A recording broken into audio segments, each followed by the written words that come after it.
In this video, update lang tayo sa mga kaganapan sa market. Bitcoin bumagsak sa 85,000 price level. Tapos na ba ang bull run? Ang tanong ng marami. Alamin natin yan. At update din tayo sa Bybit hack. At kung interesado kayo sa ganitong mga content, token reviews, crypto news, anything related to crypto, make sure to subscribe and hit the notification bell. Bitcoin crashed to a 3-month low. So bumagsak nga ng more than 10% itong si Bitcoin sa loob ng 24 hours. From 95,000 price level, bumisita ito sa 85,000. Sa pangyayari na ito, maraming traders ang na-liquidate at nag-trigger ito ng mahigit $760 million in leverage long liquidations. Kaya lalo pang natakot ang mga tao. Sabi ng iba, baka tapos na raw ang bull run, pero hindi naman lahat ay sumasang-ayon.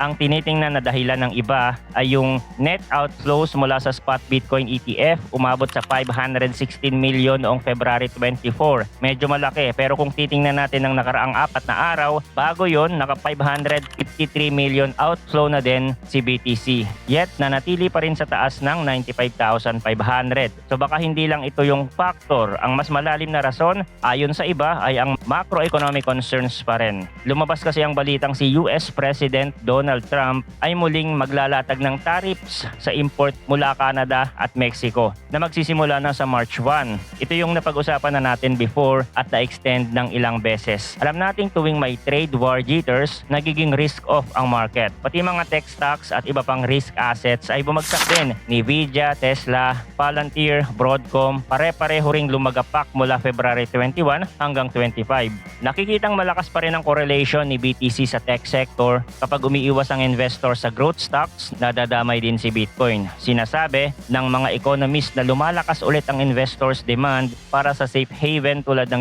US Treasuries. Bumagsak daw ang yields nito sa 3-month low at ironically humina rin ang US dollar. Bumaba ang DXY Index sa 106.30, lowest in 3 months. Kung tutuusin, medyo magkasalungat pero ang punto, maraming uncertainties. Sinisisi ni Trump ang unfair trade policies at value-added tax raw sa North American products. Sabi ng ilang market strategies dahil sa mga tariff announcement, nag-iingat ang mga investors baka humina pang lalo ang global growth. Tandaan natin na pag di maganda ang outlook sa ekonomiya, kadalasan pumupunta ang tao sa cash, bonds, or gold. Pero si Bitcoin, bagamat tinatawag nating digital gold, madalas pa rin nakikita bilang risk on asset kaya minsan nabebenta rin siya kapag may macro fears. Ang tanong, tapos na ba ang bull run? Maaga pa para masabi na yes. Tulad ng nakikita natin, maraming reason para mag-expect ng bounce, lalo na 3 months nang naglalaro si BTC sa 90 to 95,000 price level. Maaaring bumitaw lang ang mga leverage longs kung magpapatuloy pa ang inflation concerns. Ironically, pwedeng mag-push ulit sa mga tao na maghanap ng hedge. At si BTC pa rin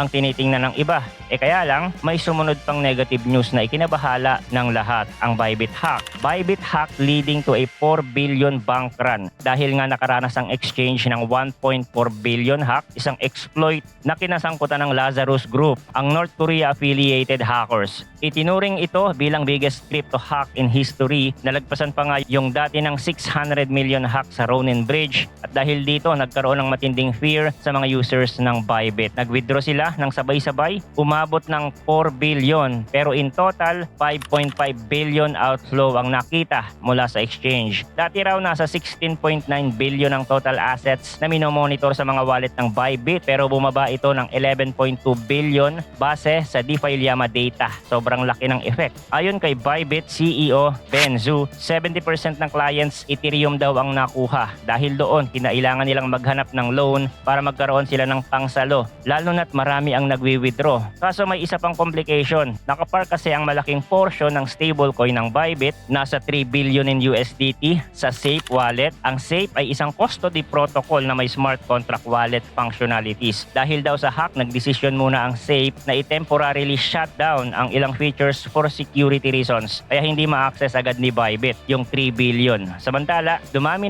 yung withdrawal request at halos 50% ng total funds sa exchange ang lumayas. Literal na bank run. Sabi ni Zoo, double time silang gumawa ng paraan, gumawa sila ng software based on Etherscan para manually ma-verify ang signatures at makuha yung stablecoin kahit naka-shutdown ang normal safe functionalities. Grabe yung pressure, kailangan nilang iproseso ang withdrawals ng wala pang 24 hours. May nabanggit pang within 2 hours after the hack, may $100,000 nang nag-withdraw. Pero eventually, nagawa naman nilang bayaran at i-replace ang mga ninakaw na crypto at sinasabi nila ngayon na back to 100%, 1:1 ratio na yung client assets ng Bybit. At ang Lazarus Group nga ang responsable. Alam naman natin na itong grupo na to ay responsable rin sa milyong-milyong pagnanakaw sa Ronin, Poly Network at marami pang iba. Napakarami ng record-breaking hacks na nakadikit sa pangalan nila. Tinatayang $3 billion worth of crypto ang nakulimbat nila mula 2017 hanggang 2023. At mukhang hindi magpapatalo si Bybit. Sinabi ni CEO Ben Zhu na magla-launch sila ng bounty program, War Against Lazarus. May website na raw kung sino mang makapag-freeze ng ninakaw na pondo ay makakatanggap ng 5% or possibly 10% bounty. Potentially, up to $140 million yan kung sakaling ma-frozen or mabawi yung kabuuan. Ang tanong, epektibo kaya ito? At ang nakakapagtaka, may nagsabi ring mag-propose na i-roll back ang Ethereum chain para i-recover ang stolen funds. Pero realistically, sobrang controversial nito. Malamang hindi papayag ang majority. Ang ganyang rollback ay magdudulot ng contentious hard fork at masisira ang trust sa immutability. Sabi nga ni Zoe, hindi rin niya alam kung feasible, but sure lahat daw ay gagawin nila kung may makakatulong. Sabi naman ng iba, no way, hindi magwo-work yan. And historically, alam natin yung nangyari noon sa DAO hack rollback na pinagmulan ng Ethereum Classic Split. Pero iba ang panahon na yon at mas malaki na ang Ethereum ecosystem ngayon. Expect chaos if they try. Speaking of EVM, misdesign daw kaya na-hack ang Bybit. May ongoing debate sa X. Si Adam Back, co-founder ng Blockstream, pinuna ang Ethereum virtual machine. Sinisisi niya ang EVM complexity at blind sign approach kung bakit nangyari yung hack. Sabi niya, masyadong mahirap i-verify ng tama sa hardware wallet ang transactions dahil sa dynamic nature ng EVM. Samantalang maraming tumuligsa sa kanya. Sinasabi na baka operational security lang ito, hindi naman purely EVM fault. Sabi ni Lex Fison, Global Ledger CEO, hindi natin alam kung EVM-based exploit ba talaga ito or trick multisig signers. Dahil si Bybit ay isang centralized exchange, baka proprietary systems din ang gamit, though integrated nga sila sa safe. So malabo pa ang final conclusion, lahat yan iniimbestigahan pa. Anyway, lumitaw rin yung datos na posible 14th largest Ethereum holders na ngayon ang hacker, lagpas pa kina Fidelity at Vitalik Buterin. Interestingly, true data from firms like TechShield at Chain Analysis suggest na kahit malaki pa rin ang total na ninakaw, overall count ng hacks ay bumaba mula 2022 papuntang 2024. Siguro lumala lang ang severity per hack, mas malaki. Focus na rin kasi ang mga hackers sa mga cross-chain bridging solutions, DeFi protocols at malalaking wallet integrations gaya ng Safe. So ano ang epekto nito sa market? Potentially dumagdag pa sa fear. Isang major FUD factor ang Bybit hack at sabay pang may macro uncertainties, trade war, inflation, interest rate.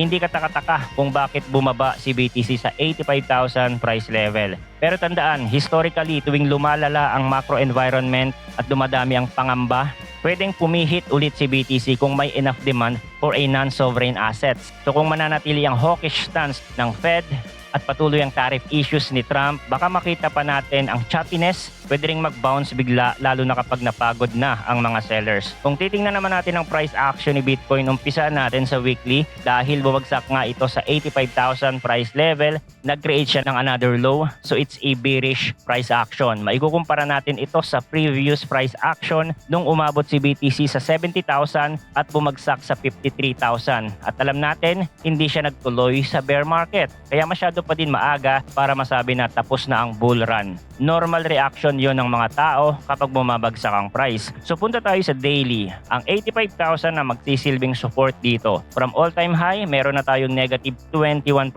retracement and based on history, pwedeng umabot yan ng negative 30% or more. Katulad ng nangyari dito, umabot nga ng negative 33%. So it could bounce temporarily and make a lower high kung mahina talaga at hindi maganda ang macro. Pwede siyang mag-drop around 75,000. Ibig sabihin kung magbabounce man dito si BTC, kailangan medyo convincing and above 100,000.